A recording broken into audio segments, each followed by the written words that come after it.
Welcome to the Caddo Convos, the podcast that explores the vibrant community of businesses thriving in Caddo Office Reimagined. We're here to shine a light on the incredible entrepreneurs and professionals who make the most of our private offices, co-working spaces, and day office rentals in the Dallas-Fort Worth suburbs. Join us as we share their stories, celebrate their successes, and dive into the benefits of working in a space that's close to home but offers so much more than working from home. Let's get started with today's conversation. So joining me today on the Caddo Convos podcast is Ray Myers with EOS. And tell me, what is EOS? That's the first question we want to know. All right. EOS is not the Greek goddess of dawn. Oh, that's too bad. No. It's the Entrepreneurial Operating System, and it's a set of simple, proven, practical tools that are designed to help business owners get more of what they want from their businesses. Don't let the OS fool you. I've had a lot of people, I'll talk to them for an hour, and they'll say, well, and what's the software? Right. It's like, no, this is human-led tools. It's training, facilitation, and coaching for business owners and their leadership teams who are frustrated. They feel like they've hit the ceiling, and I am walking, talking proof that it works among about 30,000 other companies. So wonderful. How long have you been doing? How did you get started with EOS? Let's start there. I got started with EOS. So I've been an entrepreneur all my life. I've owned 9 different businesses. Fantastic. And some of them were amazing successes, and some were total train wrecks. Sure. But you learn a lot more from the train wrecks than you do from the successes. In my last business, one of my investors brought me a copy of the book Rocket Fuel. I just gave one to you as a gift. I got a copy. And whenever I read it, it's like, whoa, where has this been all my life? Why have I been reinventing the wheel every time I start a new business? Here's a pattern and a process that I don't have to invent. It's a set of simple, practical tools that are designed to work together. And so it was my last software company. Yeah. And that company at the time when I got that book, we were bleeding cash. We were losing money, about $150,000 a month. We had a shell-shocked operations team, and within shortcut 15 months into the future, after 15 months of just running on EOS, we were cash flow positive. Downsized the operations team by about 60% and doubled its throughput. Yeah, wow. And primed for a merger, which closed last Friday. Oh, sorry, yes. actually Friday before last now. So an absolutely amazing success story. So about halfway through that, working through the EOS process, I said, this is what I want to do when I retire. Yeah. And I retired from that company officially a week and a day ago, 8 days ago. Congratulations. That's so wonderful. Which lets me do full-time EOS now. So my goal is to help other people not make the same mistakes that I did. I like to say, because it's true, I used to say back, whenever I was in the heat of being an entrepreneur, the good thing about being an entrepreneur is you get to choose which 23 hours of the day you work. Yes. You know what I mean? Yes, I do. Yes, I do. And that's not a healthy way to live your life. No. So I love to give business owners control of their business. Again, let them go on vacation and not check their phones. Yeah. Let them spend more time with their families. Let them, realize they're making a huge difference, and realize that with the right system in place, you can kind of take an act of faith, let go of the vine, and trust that your business will continue to run well. I told my business partner years ago when we sold our very first business together, I said, we've got to get past the arrogance that this place would fall apart without us, so we can get on to the ultimate arrogance, which is it'll do just fine without us because we built something that can last. Yeah. And when you're in there fighting the dragons day in, day out, you're dealing with operations, you're moving your facility, you're dealing with employees and customers, and it's easy to forget. Yeah. It's easy to forget that you built this business not for it to ruin your life, but for it to give you something in return, to give you the freedom that you want and the money that you want and the success and the growth and the ability to share that with other people. That's EOS that's not a nutshell, but it's smallish. Yeah, so. In a digestible bit. Yeah. But what it must feel like to sit in your chair and know that, one, you said the trials, the 23 hours a day and all of that, you've done all that, but now to be on the other side. And that's what I'm a business owner like yourself. It's like, I want to get to that other side, but it's the entrepreneurial spirit almost prevents me because like the area, that's a really great way you put it. The arrogance of this won't run without me, overcoming that. So let's talk about how you help people. Maybe tell me a story about one of your customers overcoming that first arrogance, because we can't get to that second one, right, unless we overcome the first. Right. And I don't like to name customers, of course not. But I'll tell you a story about a great one. Well, I've got my own story first of all. Of course, yes. And in that one, I'll name names on. But I've got a customer. They run a chain of restaurants. God, it's a difficult business. Oh yeah. Yeah. Oh. 7 locations. Yeah. And I was talking to the owner the very first time. And I said, tell me, what is it that you want out of your business that you're not getting? And he says, that's easy. He says, I've got the money and the location and everything in place to open an 8th location, but I'm terrified to do that. I said, why are you terrified? He says, because at any given moment, I don't know what's going on in 6 of the restaurants. I can only be in one place at one time. Yes. And so the process of fixing that, and I've got a number of customers that their goal is not necessarily to franchise, but to be franchisable. So to the point that there is a business asset outside of themselves. Yep. And the high-end gem that I was talking about is another great example of that. Maybe they want another location.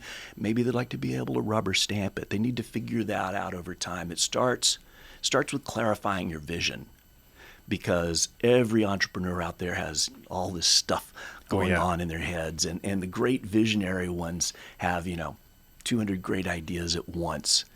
And without the ability to isolate the ones that are really going to move the needle, to drive that forward, they're going to continue to drift. They're kind of rudderless. Yeah.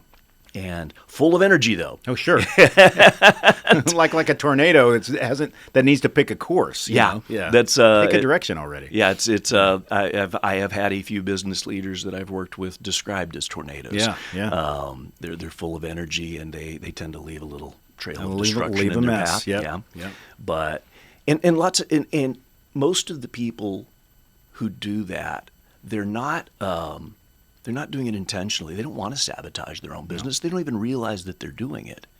And they need the ability to develop a culture around them, surrounded by people that they trust, who operate in the interest of the greater good of the business, and a culture of openness and honesty where anybody can say, hey, boss, you're doing that thing again. Yeah. You asked me to tell you. Right. You asked me to point it out. I'm doing what you said. Please don't kill me. Yep. And usually they don't. Right. We talked about this. Yeah. Yeah. It's but the boss doesn't realize that, and the employee doesn't realize that until you create that kind of shared vision and that kind of team health.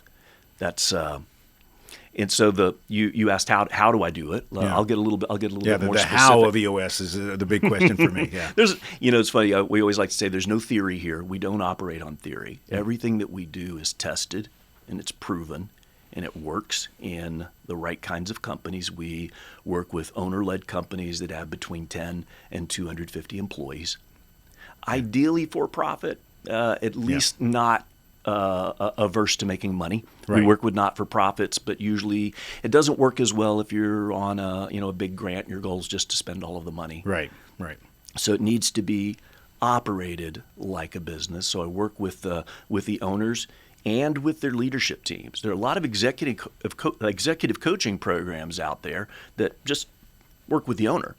And it's like, you're only part of this problem and you're only part of the solution. I want to work with the whole leadership team, with everybody that is instrumental to making your business move forward. I want to get all of those people on the same page first. The stakeholders in the business. Oh, my goodness. Yeah. Because everybody has a different vision in their head. Where are we going to be in 3 years? When I start working with most teams, I ask that question. If it's a team of 6, I get 6 different answers. So first, we've got to spend a little bit of time and make sure that all of us agree on where are we going to be in 10 years? Where are we going to be in 6 years? We have to agree on what does it mean to be a good person here? What are our core values? What are the aspects of personalities that we're going to use to hire, to fire, to reward, to recognize, to retain, and make sure that everybody knows that. Yeah. A core focus. What is it that if we apply all of our energy in this little spot right here, we can make a difference? But we need to agree on what that spot is. We're all shooting at different areas. Yeah. Yeah. So typically, not typically, always, the way that I work, I'm working with adults. Yeah. And adults don't learn like children do. Children learn very well. You study, you prepare for the test, you take the test, you make a good grade, you forget it all. No, I'm just kidding. Ideally, you remember and accumulate some of that over time. Best case scenario. But grown-ups, we're busy, Yeah. we're distracted, we're unfocused by nature. And so I work on a meeting cadence. I bring the teams away from the office. People ask me, it's like, why do we go away from the office and why do we work with somebody from outside the office? And I said, the fact that I'm not in your office means that I am not nose dead to the smells that are there. I can smell the problems. I can see the team dysfunction, but we've got to get you away from working in the business so we can spend a little bit of quality time working on the business. It's on a fixed cadence. Right. We begin by making sure that you understand the tools that we're working with and you understand fundamental concepts. We introduce some language. We create some rudimentary scorecards. We create some rudimentary 90-day goals. Why rudimentary? Because we're grown-ups. Yeah. We're not going to get an A+ on the first try. And through spaced repetition, through a model that's proven over and over again, it works with companies. I'll teach you a bunch of tools. I'll let you go back to your business for 30 days. You'll do some of it right. You'll do some of it wrong. That's okay. That's how we learn. We come back 30 days later. We debug everything that's working and not working. And then we start to craft the vision. And it takes a while because visions are not invented. You don't make them up. Right. They're discovered. Yeah. We've got to pull them out of the team. And it's got to be that visionary leader, that person who's got all of those great ideas, completely in alignment with the people who are going to do the work. If there's a misalignment between those two, then you're never going to get to where you want to go. Steve Jobs was said to have a reality distortion field. That was his employees gave him that name because he would come in and say, I just need you to make 1 + 1 = 7. Yeah. I don't care if you say it's against the laws of math and physics, make it happen. Yeah. Find a way. Hammer's fist. Yeah. The nice thing is, Steve Jobs did create a lot of great things, refined a lot of great things, but he had a great team around him. And most of the time, that's something you find. Yep. You have a visionary. You have a Walt Disney out there who said he would have bankrupted the company within the first year if it weren't for his brother. Yeah. Lots of examples. Steve Jobs had Steve Wozniak around. Steve Jobs dreamed up the ideas, and Wozniak made them into something real. Yep. So that's a dynamic duo. Whenever you can get those two together, whenever they understand their lanes, whenever they get along, there's healthy tension. Yep. And occasionally they fight, but they do it in private. Yeah. And they walk out on the same page with the same agreement. Don't fight in front of the kids. And what I just described is the rocket fuel formula in the book that you're about to read. So Great. Yeah, that's my weekend reading. Thank you for that. So Ray, earlier I heard you say the phrase target market. What's your definition? Elaborate for us. Sure.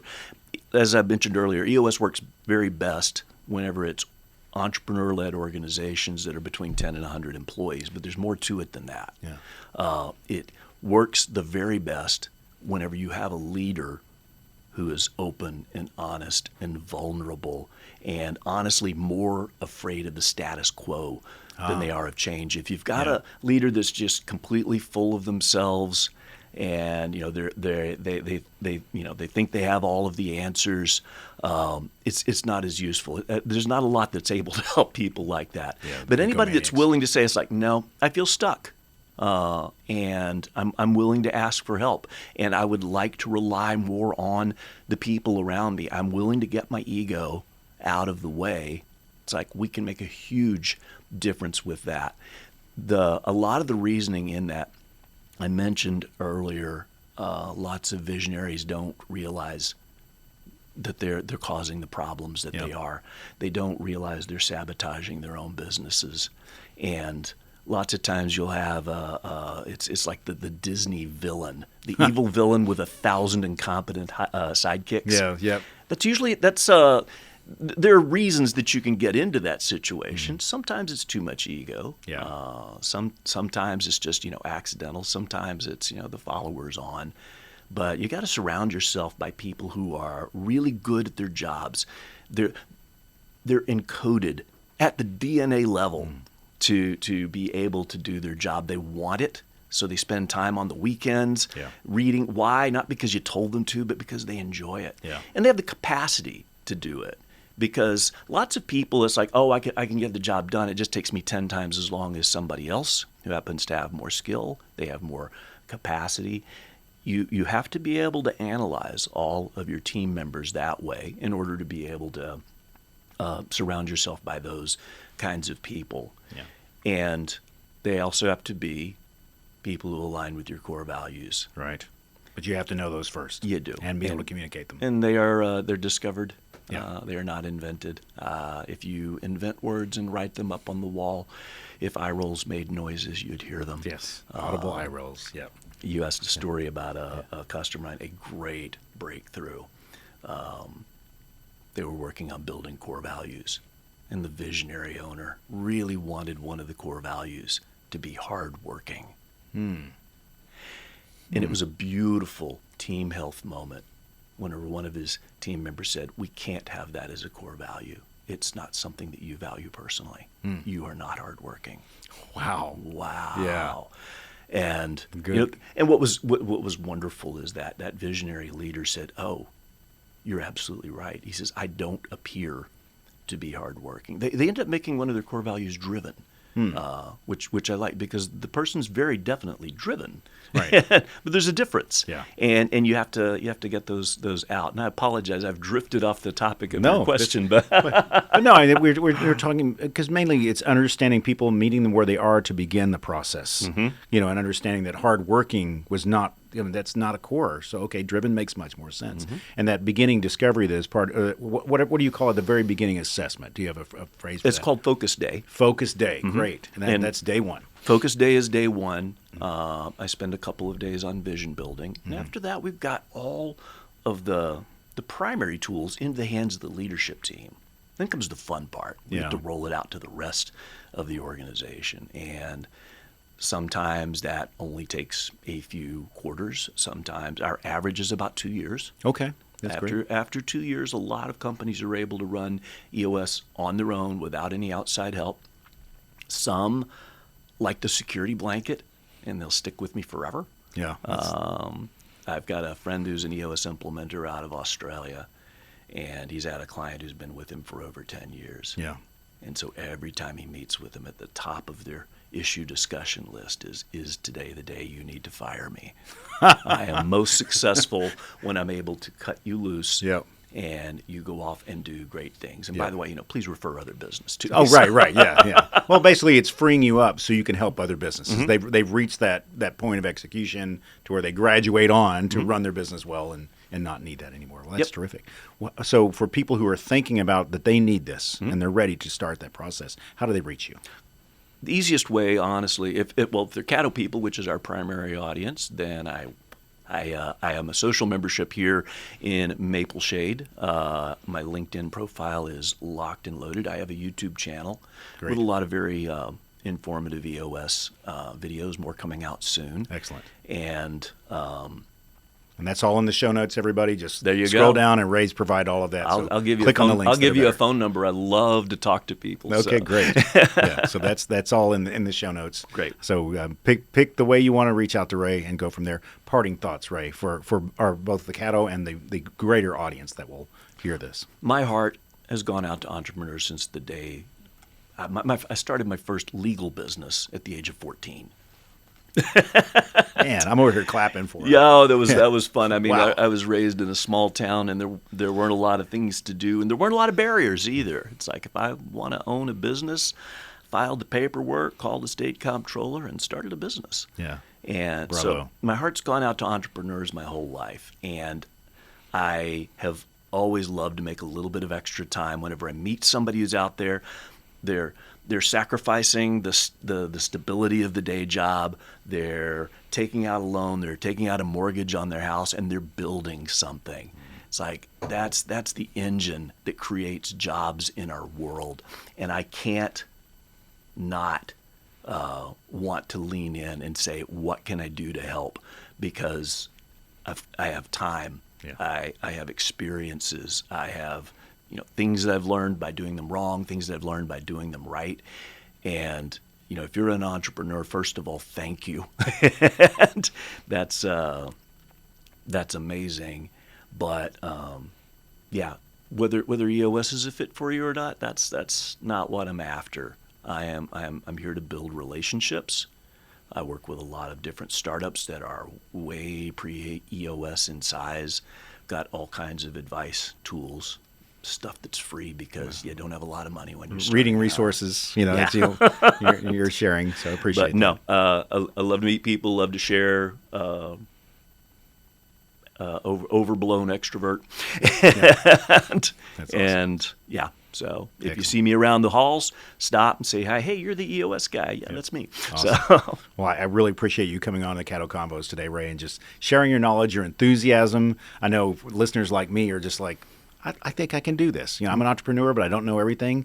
Certainly don't. And you're making a way for us to accept that there's help out there. Yeah, So I appreciate you indeed. being on the show and sharing. Well, that. thank you for inviting me. I really appreciate it. Thank you for joining us today on the Caddo Convos podcast. A huge shout out to our incredible network of members for making our community vibrant and supportive. If you're looking to boost your productivity and reduce the isolation of working from home, consider joining us at Caddo Office Reimagine. Our spaces are designed to meet your evolving needs, support remote work, and foster a sense of community that's hard to find at home. Whether you're a startup aiming for growth, a freelancer seeking a professional setting, or a company looking to optimize resources, Caddo offers a perfect blend of flexibility and innovation.